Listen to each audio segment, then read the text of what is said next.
smoking on time, only maybe five. Like a whole world wanna be your respect. The whole world wanna be your respect. The whole world wanna be your respect. The whole world wanna be your respect. Little nigga, I'm smoking on side, this big five. I can't even hit your breeze. Little bitch hit your knees, you know I'm about by. Bitch, you gon' suck on me. I ain't never ever caught no please.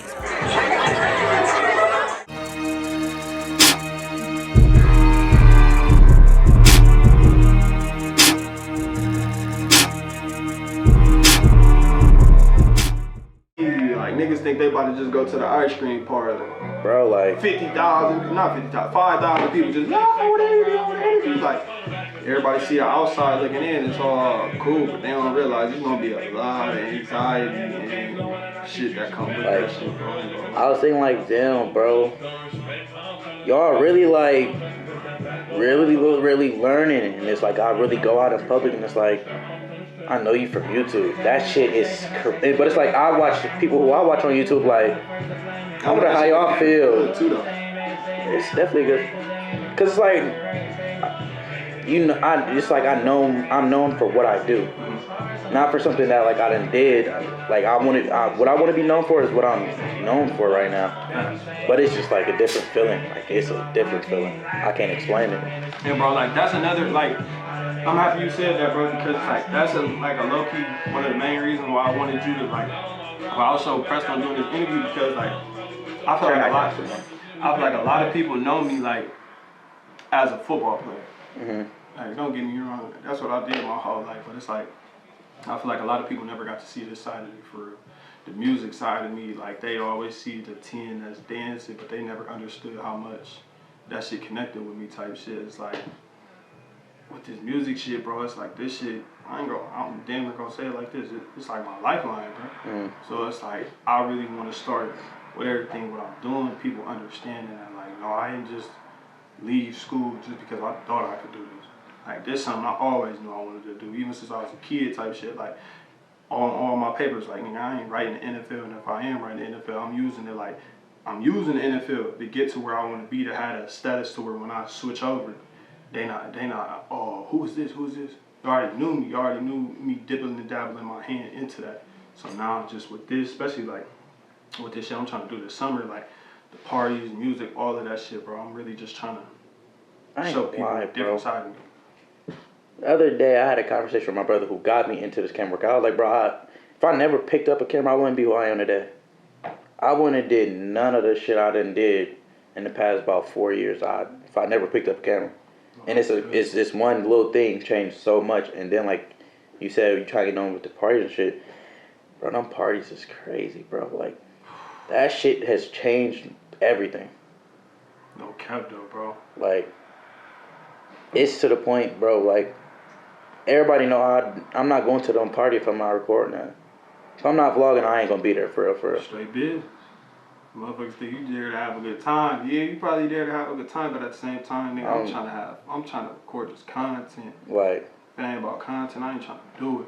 And I respect that, bro, because that's how my mindset is. Nah, bro. I was just telling my mom the other day, like, she was telling me, all I see you do is go to work, studio. Like in the day, you would be talking about, oh, let's go do this, let's go do that. But anytime you ask me, it's been, oh, let me go to the studio, or can such and such and them come over to the studio. It's like, bro, it's to the point to where now it's like, bro, we done trained ourselves to where it's like, if it ain't nothing besides something that we passionate about or the thing that we passionate about, I'm cool, bro. Cause it's like, I feel like, bro, we them type of young niggas, bro. We done seen a lot, especially with the type of friends, family, and cousins we got. Type shit we done seen a lot off the early stages. We done did a lot. We done experienced a lot. We done experimented a lot. So it's like now it's like to the age to where I feel like.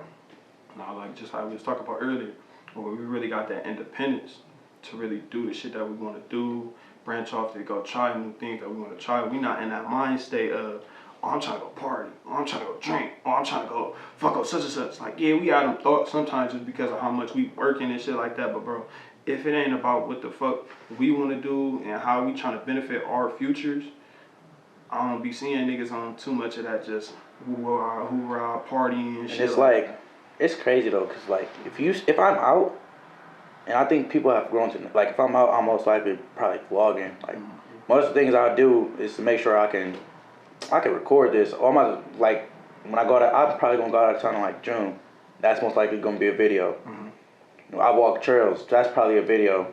Trails fire. I ain't gonna lie, Bro, bro. trails is fire. Trails fire. Like, and then like the car meets. But now how I'm doing them is like, if it's back-to-back car meets, I'll be combining my vlogs, like different events, all into one vlog. Like it might be different days, but it's all one vlog. Yeah.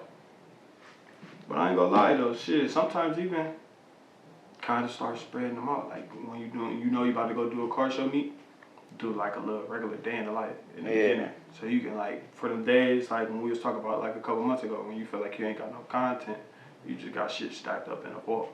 Be like, fuck it, everybody was out there that day and they fuck around just be scrolling through their timeline. Be like, damn, I remember this car meet. Let me see if there's a video of me in here. Click on it. It's so crazy, man. I think about that a lot. I'm like, there's so many like on my videos now that I know people will still go back to watch.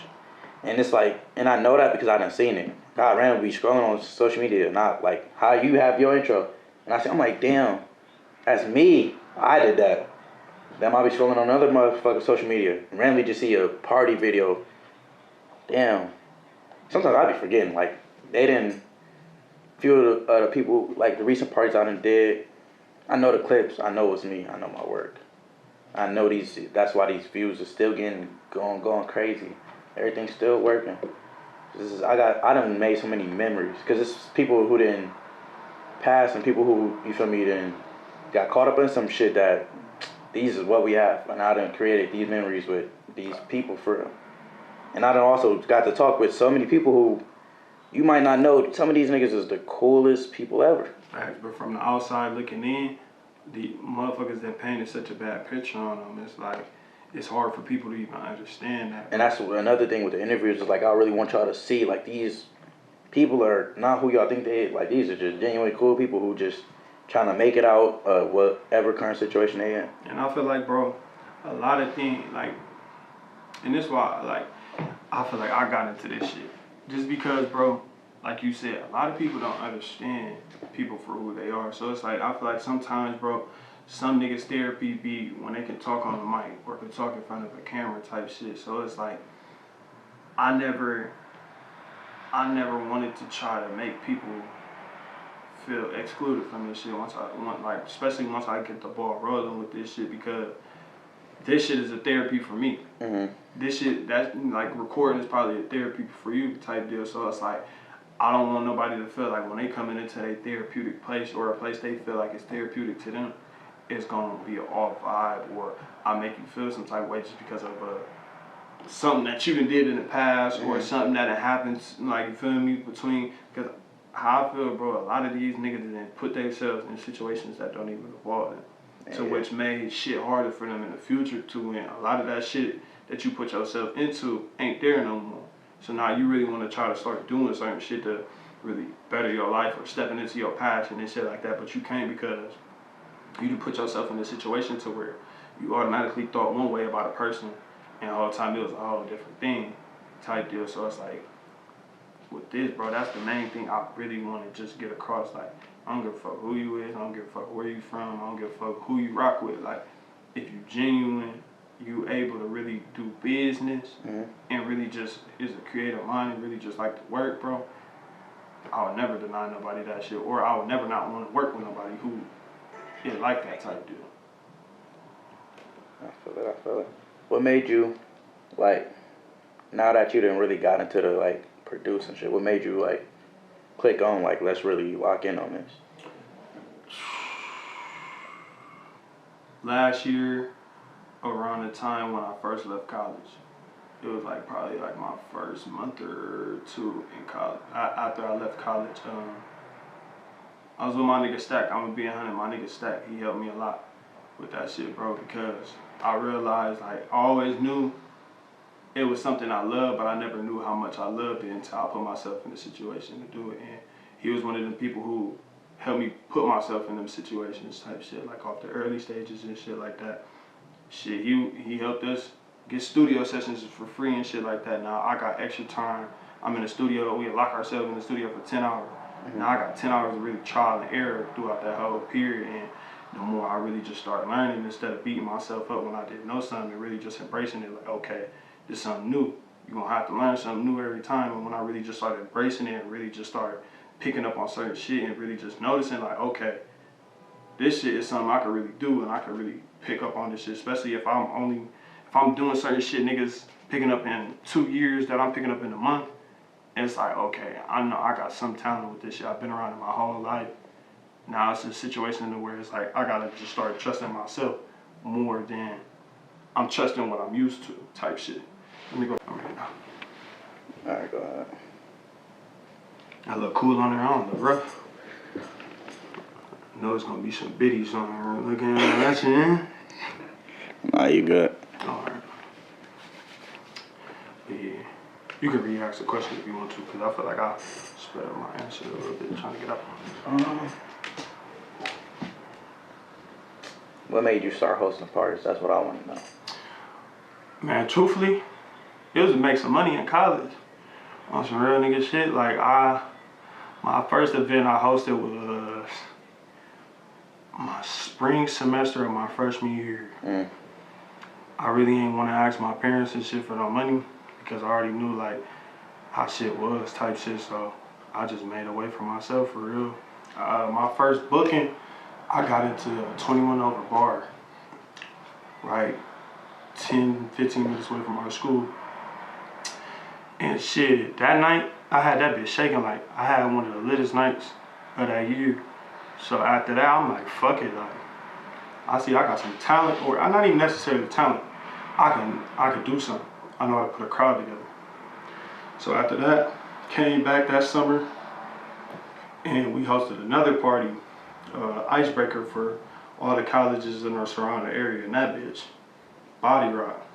Then after that, I really just was on it. Like, I just try to throw events every 2 weeks or every other week type deal. But I ain't gonna lie, the early stages, it was ass for me. Like, after my first 2-3 parties, I had like 3-4 parties that was weak. That's what, like, I ain't gonna say, that's what also helped me play a factor in coming back home. Because once I got back home, I knew the area, knew the people. Shit just really went up from there. I ain't gonna lie, because that New Year's party was my first party here. Like that, I wasn't even back for like a whole month. New Year's. Was that here? That was the first party. That was like the first party I ever had. Damn. Up here in Canyon, I don't think you would. I think your sister might have been there. Okay. But yeah, once I really started with that shit, bro, it just got to going. And I ain't gonna lie, like, I like to have the power of really controlling shit, bro. Not even necessarily on some control freak shit, but I'd rather plan an event and me be there early than me not planning an event and I gotta wait in the back of a fucking line. I ain't like that. I don't do too good with lines. I hated lines, bro. I ain't gonna lie. So you feel me? That was another big reason because, like, how I tried to really avoid lines is just let niggas know, like, bro, I'm a cameraman, bro. This line shit, bro, is gonna fuck you up. swear. Not me. Like, I'm not finna send in this line, bro. Like, you might as well let these niggas know when they see me. You feel me? What's it doing?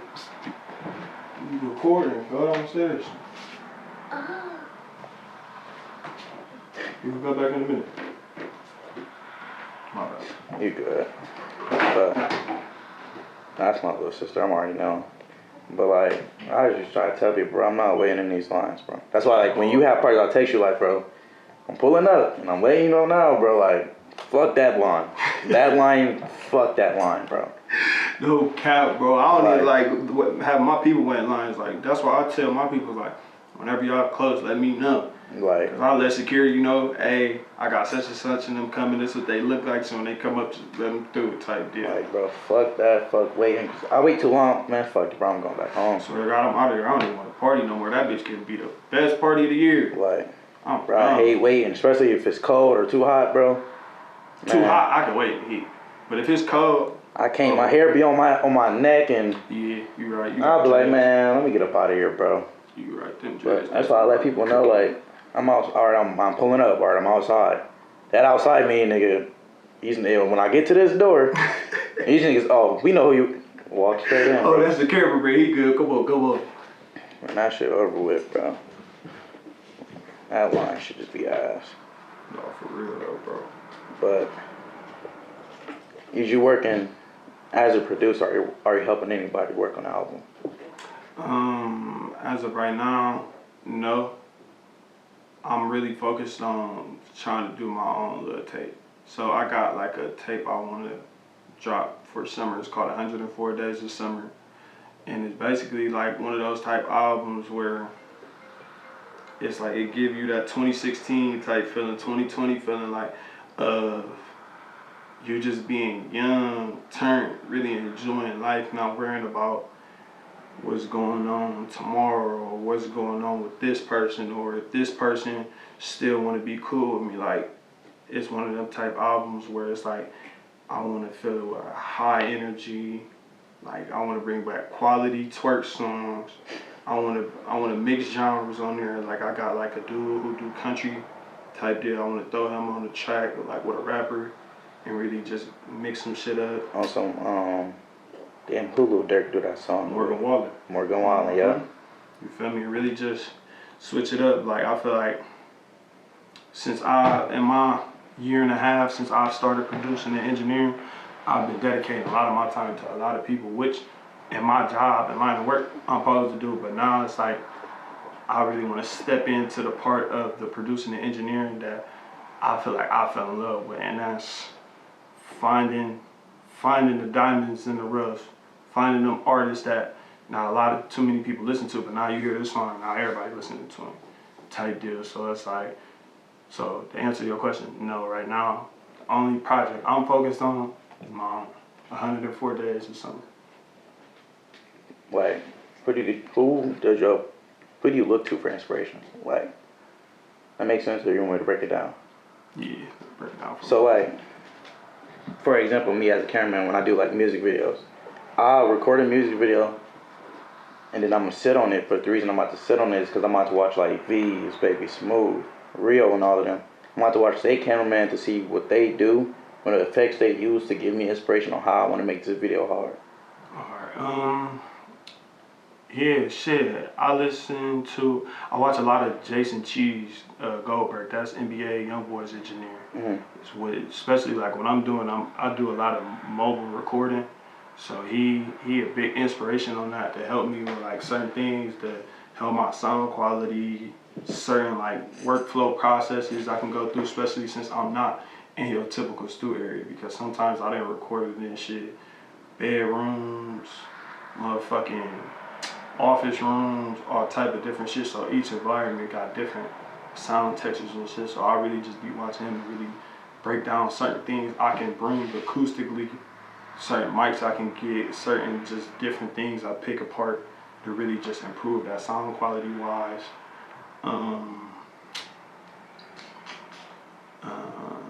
Tizio, I don't know if people know that name, but that's Chris Brown's producer. Mm-hmm. Since I've been a young nigga, like, you feel me, I ain't gonna say Chris Brown one of my favorite like artists, but he definitely one of the top artists just because he was one of them type niggas who can do a lot of shit type shit, and I've always been one of them type niggas I feel like I could do a lot of shit. So once I got into like the music half of it, I really just got to diving deeper onto, okay, yeah, he the artist and shit like that, but who's the man behind the plan? And that's Tizio. And a lot of Chris Brown's music, like when you listen to it, is bright, uplifting, warm vocals type deal. So it's like I really try to watch a lot of his videos, and I ain't gonna say emulate, but really research and try to do my homework on a lot of processes that he do to try to bring those warm, crisp vocals out to where when people hear him, it's like, oh shit, that sounds crazy type deal. But as of right now, this probably a little lower level. People really might not know him. It's a YouTuber I really watch.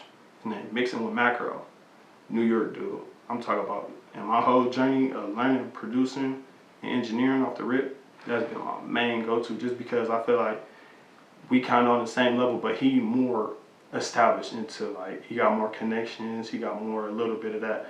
And I feel like he's going in a direction where I'm aiming towards, to where I can make YouTube videos to help people who in similar situations like I was when I first started, where I could show people different tracks I did and how I created the track and just stuff like that. So them is my big three right now. Cool.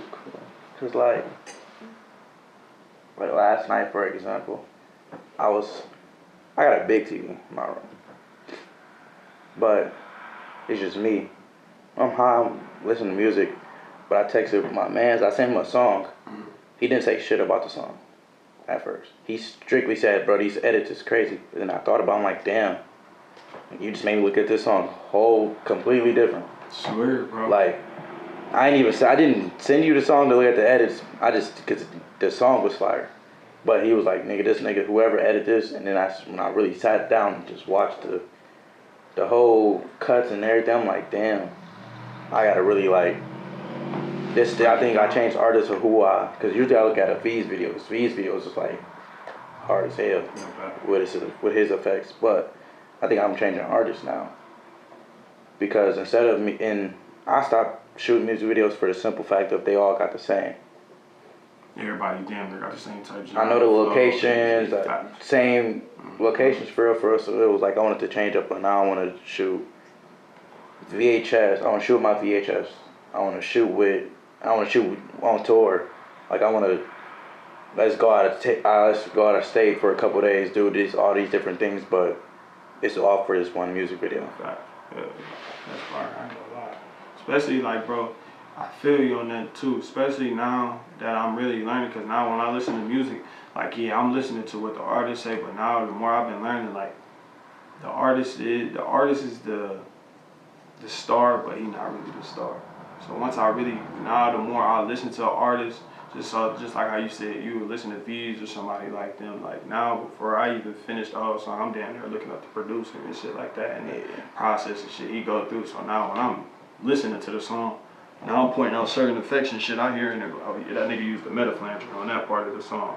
Oh, that nigga definitely used some reverb right there. He automated that bitch, brought it up, and all type of shit. So now by the time I'm going into my own mixes and shit like that, it's just a whole different feeling type shit, just because like, I really like to, like you said, break it down piece by piece and not really just try to attack the whole thing at once type deal. Really just find the parts that I feel like can be, how can I say that, those attention grabbers. Because the type of person I am, like I feel like I can hear things and see certain things that a lot of people can't see, especially in songs. Like if a motherfucker on the song just doing a little whistle in the back, and it's on melodic, I'm gonna hear that shit. So it's like I try to emulate those little things and really just bring them into like a different space, because a lot of these artists don't get used to this. Like one thing I really picked up on like was stacking your vocals. I never understood how much, if you stack one vocal and really just put them all together and layer that shit down, bro, how much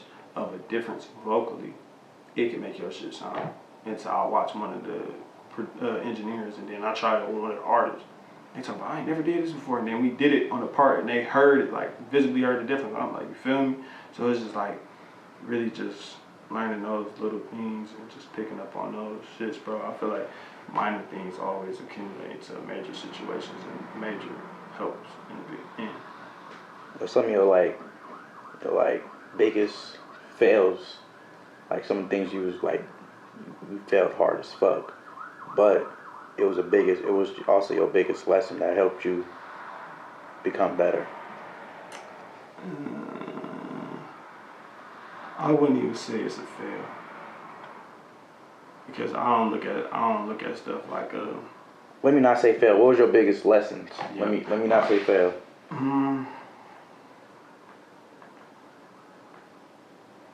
I would say trying to DJ.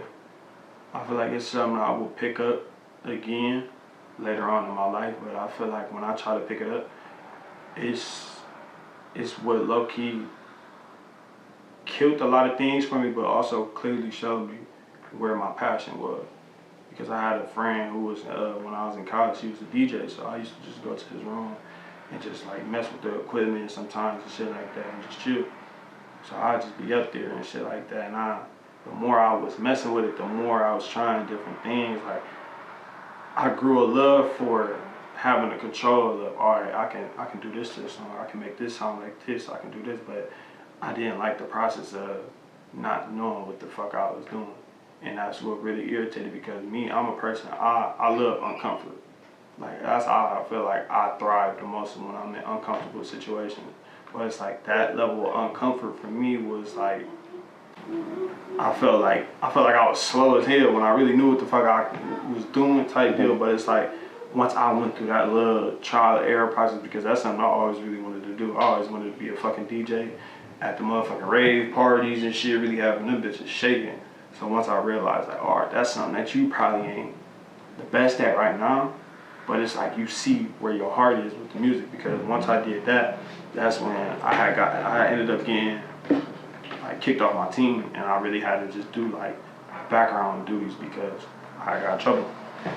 So I used to just be DJing the music and shit like that up there. So once I stopped doing going to his room and shit like that, I just started transitioning to playing music for the team outside and shit like that. So it's like, yeah, I never picked up on the DJ how I wanted to pick up on it, but me just understanding and learning like, okay, I can control the crowd. I know what songs that can make a person feel happy, mad, or sad, or I know certain parts of the song that can amplify or slow down the whole party. So just learning that part of it, like, okay, you may not be able to do this, but you know this. I feel like my biggest feel, especially in the midst of me being a football player and really programmed to me literally every day is football, to really trying to transition to that was definitely my biggest, I feel like, fail. But at the same time, now looking back at it, like, I was happy I really went through that fail. Yeah. So, like, when you be making the music, are you more of a, like, effects person, or are you more, like, natural? I'm more of 50-50. It really just depends on the artist, for honestly, because somebody can come in there with a fucking voice gifted from God, or a motherfucker who can think of 10 bars in 2 seconds type deal. So it's like, it just all depends on what artist I'm really dealing with. Just because some artists don't need all them effects how another artist will.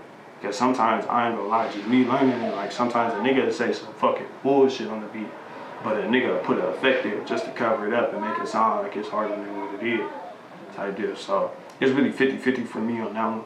It just really all depends on the artist. I more so say if I will answer that question like in a way I think it's supposed to be answered, I feel like I like more effects with rapping artists, and more natural when it comes to like R&B, pop artists and shit like that. Who your favorite artist to work with? Like locally? Or that you work with, period? Like, like who the ones that you know when you all work together, it's gonna be a hit? Baby Ace. That's one person a lot of people I feel like ain't got hip to yet. Once they get hip to him, he one of them ones. He one of them ones, cause it's like me and him. It's like, you know, when sometimes you got a connection with somebody without having to tell them certain shit. Yeah. And it's like that's like what me and him do, like the whole process. I feel like, especially like when it comes to laying the actual verse down, because he could be saying something, even if he mumbled it type shit, I'll be ready to be like, hey bro, let's try it like this, and be like, all right, I got you, before I can even damn near answer back to him. Another person, my nigga Stack. I feel like that because that's a person I came in doing music with, type deal. So it's like, that's a person I feel like me and him got a lot of man hours together. It's to the point to where it's like, I damn near know, bro, when he gonna fuck up before he fuck up type deal. It's like, I know his good take between his bad takes without just even having to hear it type deal. And it's like a lot of music that we done made together, I feel like we made it during a hard period of time of our lives. So it's like, we grew off of that. So now I feel like now we in a comfortable position where, you feel me, he doing his thing, now I know my shit on this. It's like, now it's easy for us to make them bitches, just because it's like we done went through them tough days and not really knowing what to say or how to do this or how to do that. So now it's like everything is just like, we built that team chemistry to the point where he could turn his back, he know I'm gonna make the shot.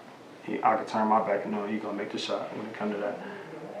And my last one, my nigga B, Will, and Velly. These is 2 people that y'all don't know really rap. But them niggas is crazy, bro. It's just like every time I'm in the studio with them 2 niggas, it's always just, it's a shocking thing.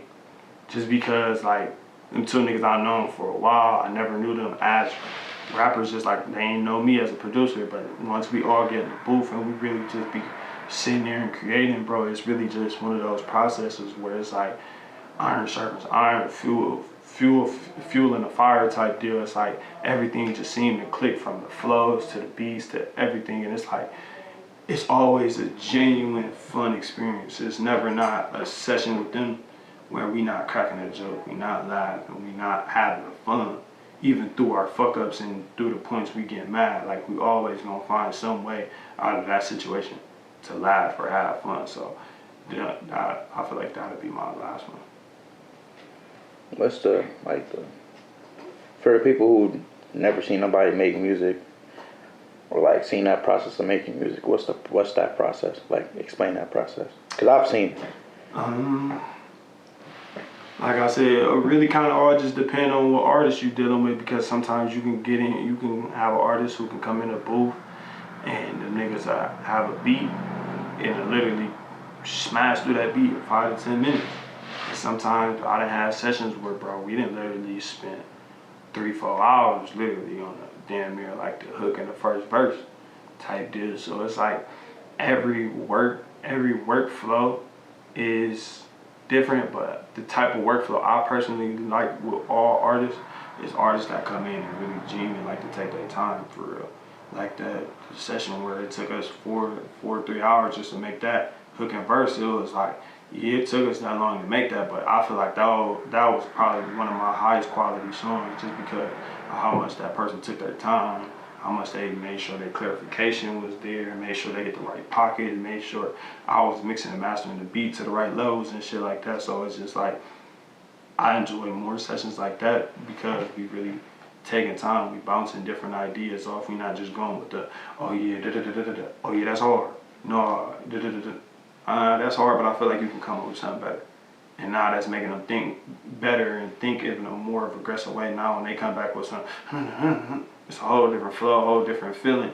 Now it's like, yeah, I'm fucking with that. Instead of something just, oh yeah, bro, that's fire type deal. Now it's just like, yeah, it was hard, but it could have been harder if you could have pronounced this word just a little bit better. And like, that's one thing I learned, like, the littlest things sometimes in this shit can make it better. So definitely taking your time and really piecing some shit together, not even necessarily piecing some shit together, because sometimes you can take your time and already got the whole structure built, but really just taking your time and really knowing what we going in doing instead of just freestyling all the time, because sometimes freestyling can be cool, but you can take yourself every which way with that shit.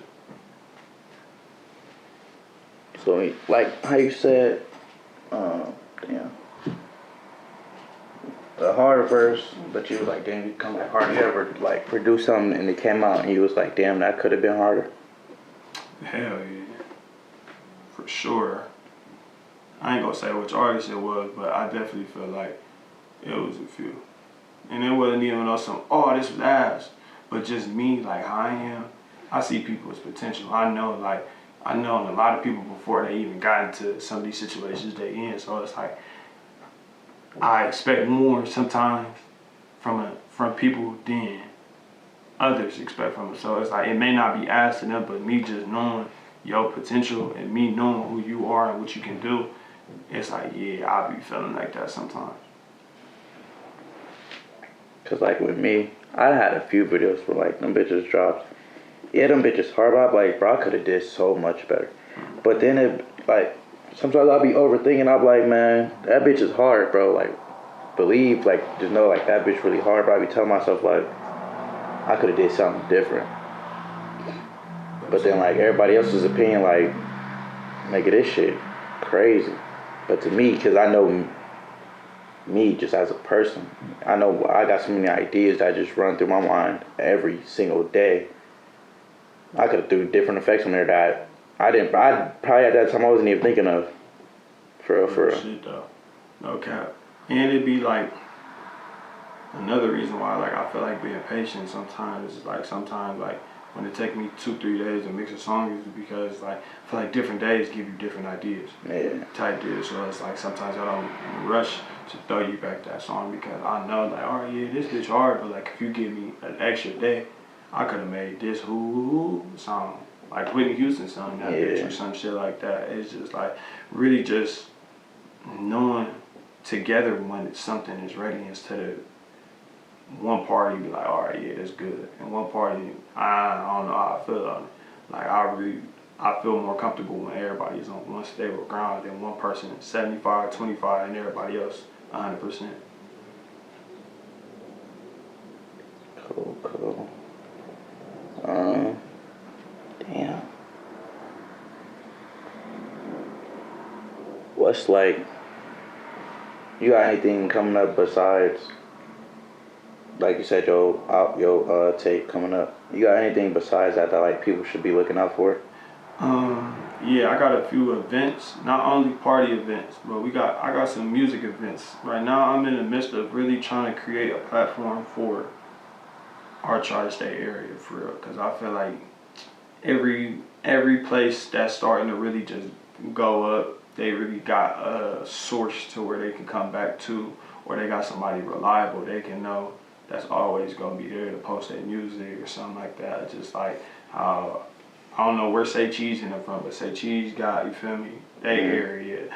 Detroit got Detroit Rap News. LA got Thrizzler, shit like that. It's just like that's one big thing I'm in the midst of doing right now, because I really want to be in a position to where I can really start doing these. Like big event I got is like a little music house to where I want a bunch of different just creators and all of us just to lock in and really just spend our time instead of worrying about the status of this person who's next to me, this person who's next to me. We really worrying about what we can create, how much creativity can we build in this time frame, because without worrying about the status of money, fame, or what you can do for me or what can I do for you type deal. Just literally bringing back that genuine level of that genuine space of creativity for real, to where I feel like that's one thing we lost.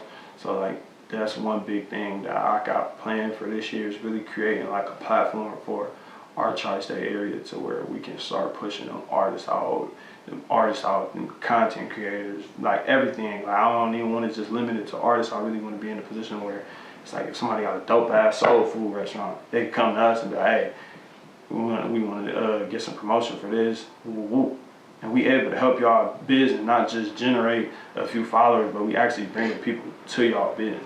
We actually having people shop with y'all consistently type deal. So I feel like that's my biggest project this year, is really like getting that up and running and really finding like a stable team behind me to really like continue not to own me, because I don't aim to do stuff for just to be a trend or something. Like when I do it, I want to be able to, this something we can do to where if I was to pass, somebody can pick it up and keep it going like it ain't shit happen type deal. And then shit, the last thing for real, what's your like advice to people who want to be producers and people who are starting to become a producer and starting to really get into the music industry? I really just say for real, trust your intuition for real, because I feel like that was one big thing that stopped me. Like I don't feel like it stopped me, because I feel like every period of my life showed me something different. But I feel like if I would have stopped being so scared of myself, I could have been in a position to where I could have been doing everything I was talking about type deal. Or I could have been putting these songs out or recording people. But I was just so scared of, I know one thing my whole life, I was scared to let that go. So it's like throughout this whole process, like you gotta really just be relentless, and you gotta have your back yourself for real, because it's gonna be days where it's like shit ain't gonna be the best. Shit ain't gonna be the fastest. Motherfuckers ain't gonna call you how you want them to call you. But if you ain't got that trust in yourself, what you've been towards, and just simply have that passion behind it, it's like, it's not gonna go nowhere. So it's, my biggest advice is, it's a me versus me thing every day. Even if you're not good at it now, you'll be the best at it in a year. It's literally just consistency, me versus me. That's something I tell myself every day. It's either brick by brick or it's 1%, because every day is a new challenge. It's a new way to get better, a new way to get closer to your goal. Shit, even sometimes farther away, just depending on how much you really commit yourself to this shit. How much you telling yourself, I want it, showing yourself you want it, type shit. Cool. Shit, and we could just wrap it up for Anything else you feel me you wanna let out, voice out for real? Get it out there. Last thing I do want to leave y'all with, man, it's 2024. A lot of you motherfuckers know y'all passion, y'all know y'all goals, y'all know y'all dreams. Stop letting these small-minded motherfuckers close your dreams. Your circle can turn to a cage fast as fuck, man. And everybody who's gonna watch this, gonna share this, gonna repost this. I just wanted to let y'all know, man. If I can do it, you can do it.